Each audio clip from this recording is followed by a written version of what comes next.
अस्सलाम वालेकुम दोस्तों, वेलकम टू अनदर वीडियो। कैसे आप लोग? उम्मीद खैरियत से होंगे। मैं हूं असद और एक बार फिर एक और नई वीडियो के साथ आपकी खिदमत में हाजिर हूं। आज मैं एक बार फिर द कोस्तानी चैनल की नई वीडियो के ऊपर रिएक्शन करने वाला हूं। आज की वीडियो का टाइटल है मुस्लिम नेवी। तो चलिए वीडियो को स्टार्ट करते हैं और देखते हैं कि आज की वीडियो में हमें क्या बताने वाले। वीडियो का अंत तक जरूर देखिएगा, चैनल को सब्सक्राइब करना न भूलिएगा। एक दिन मोहम्मद सल्लल्लाहु अलैहि वसल्लम मदीना में अपनी खाला के घर आराम फरमा रहे थे। अचानक उनकी आंख खुली और वो मुस्कुरा रहे थे। उनकी खाला उम्मे हराम ने पूछा कि या रसूलल्लाह, आप क्यों मुस्कुरा रहे हैं? तो आप सल्लल्लाहु अलैहि वसल्लम ने कहा कि मुझे इसी वक्त एक विजन दिखाया गया है कि मेरी उम्मत के कुछ लोग समंदरों पर जंग के लिए ऐसे जा रहे हैं जैसे बादशाह अपने तख्त पर होते हैं। ये सुनते ही उनकी खाला उम्मे हराम ने कहा कि या रसूलल्लाह, आप दुआ करें कि मैं भी उस फौज में शामिल हूँ। तो आप सल्लल्लाहु अलैहि वसल्लम ने उन्हें जवाब दिया कि आप उस फौज में जरूर होंगे। रसूलुल्लाह सल्लल्लाहु अलैहि वसल्लम के बाद मुसलमान हजरत उमर के दौर में दुनिया की सबसे बड़ी सुपर पावर बन चुके थे और मुसलमानों की फौज ईस्ट वेस्ट हर तरफ फैल चुकी थी। लेकिन अब भी मुसलमानों की एक बहुत बड़ी कमजोरी थी, समंदर। और रोमन एम्पायर बार बार इसी समंदर के रास्ते मुसलमानों पर हमले किया करती थी, क्योंकि अब तक मुसलमानों के पास अपनी कोई भी नेवी नहीं थी। इसीलिए हजरत उमर के जमाने में उनके एक गवर्नर हजरत मुआविया रज़ियल्लाहु अन्हु ने उनकी तरफ एक लेटर भेजा कि अब वक्त आ चुका है कि मुसलमान भी अपनी पावरफुल नेवी बनाए। लेकिन हजरत उमर ने ऐसा करने से बिल्कुल इनकार कर दिया, क्योंकि इस समंदर में पिछले 700 साल से रोमन एम्पायर का राज था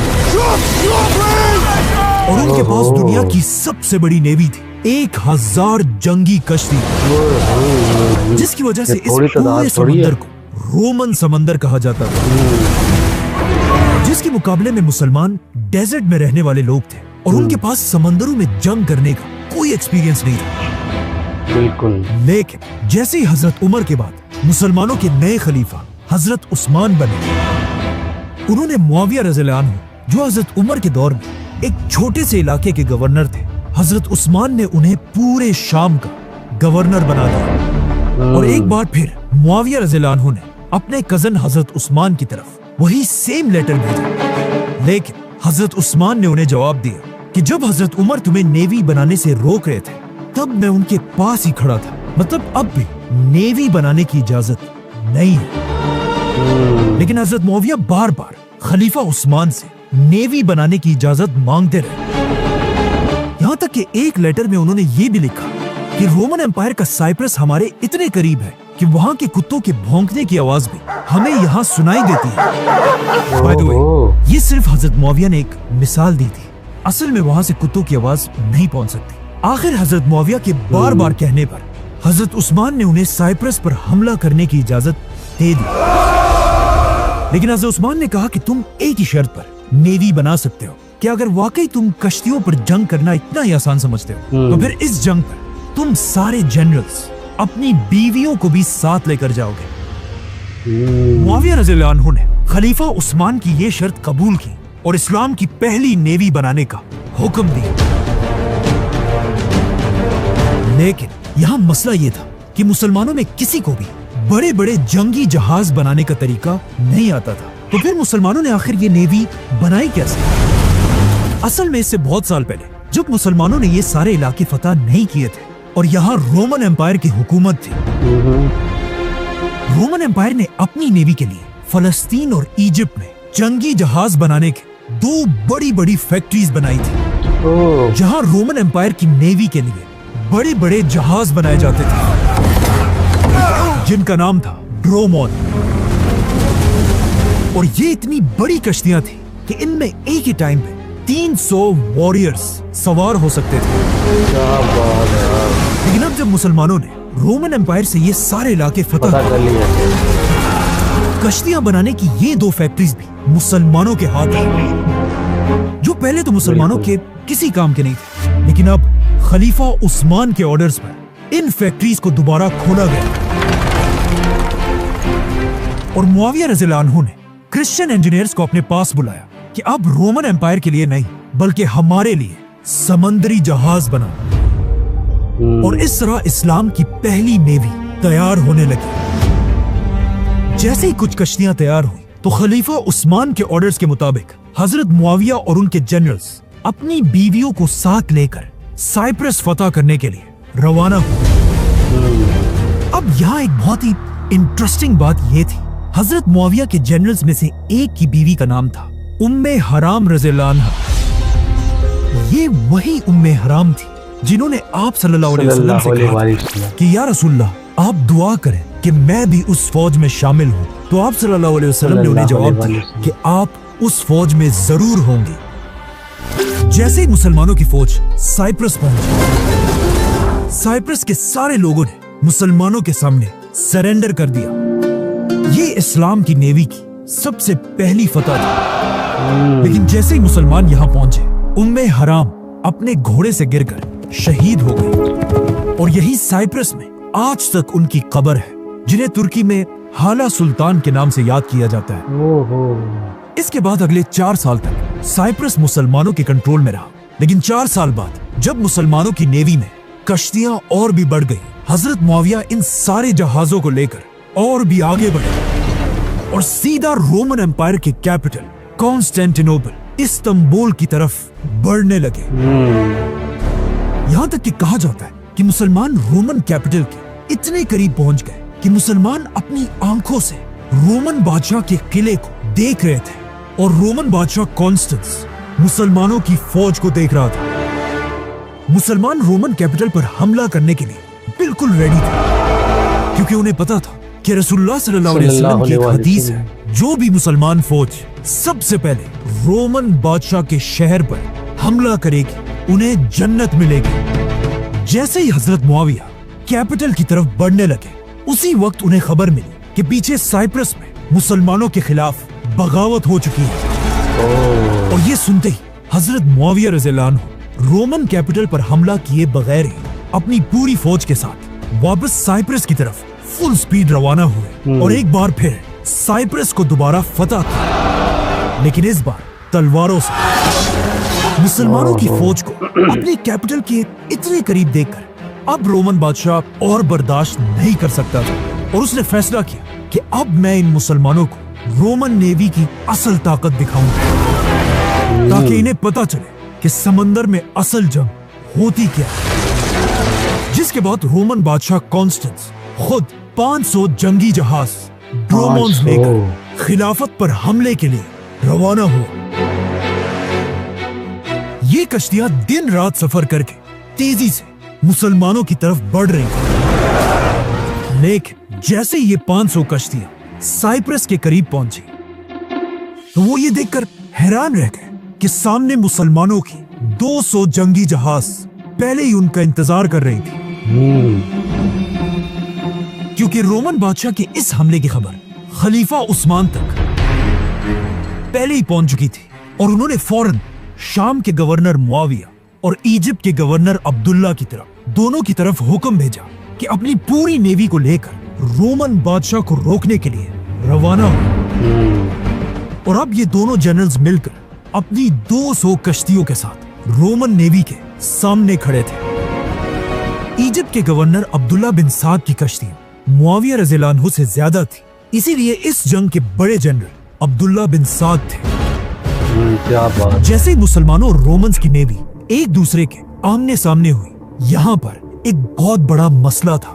समंदर की हवाएं मुसलमानों की कश्तियों के अगेंस्ट चल रही थी और मुसलमानों की कश्तियों को पीछे धकेल रही थी। मतलब अगर जंग शुरू हो जाती, रोमन नेवी मुसलमानों की कश्तियों को तेजी से क्रश कर सकती थी और इन हवाओं की वजह से मुसलमान कुछ नहीं कर सकते थे। ये देखकर मुसलमानों के जनरल ने हुक्म दिया कि सारे कश्तियों के एंकर्स गिरा दिए जाएं और कश्तियों को अपनी अपनी जगह पर रोक दिया जाए। जिसके बाद मुसलमानों के जनरल ने रोमन बादशाह की तरफ एक मैसेज भेजा कि मैं जो कहता हूँ, समंदरों पर जंग करने से अच्छा है हम किसी अच्छी सी बड़ी जमीन पर जंग करें। ये बात सुनकर रोमन बादशाह मुसलमानों पर हंसने लगा और उसने अपनी पूरी फौज से पूछा कि हमें क्या करना चाहिए, जिसमें पूरी रोमन फौज नारे लगाने लगी, क्योंकि उन्हें पता था कि जमीन पर तो मुसलमानों का मुकाबला कोई नहीं कर सकता, लेकिन समंदरों पर सिर्फ रोमन्स का राज है। ये देखकर रोमन बादशाह ने मुसलमानों को जवाब दिया, जंग समंदर पर होगी, समंदर पार। अब जब रोमन्स मुसलमानों की फौज पर हंस रहे थे, ये देखकर मुसलमानों के जनरल ने हुक्म दिया कि सारे एंकर्स उठा दिए जाए।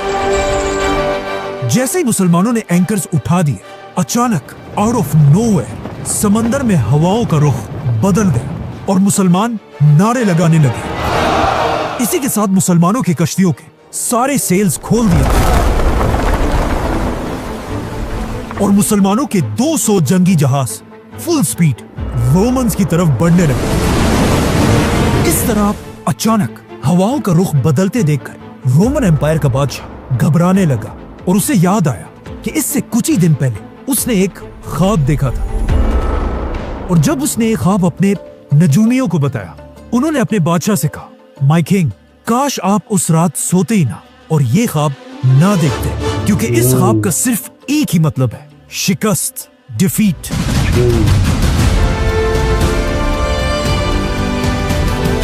मुसलमानों की कश्तियां तेजी से रोमन्स की तरफ बढ़ रही थी और जैसे ये कश्तियां बिल्कुल एक दूसरे के करीब पहुंची तो ऑफ कोर्स क्या होना था?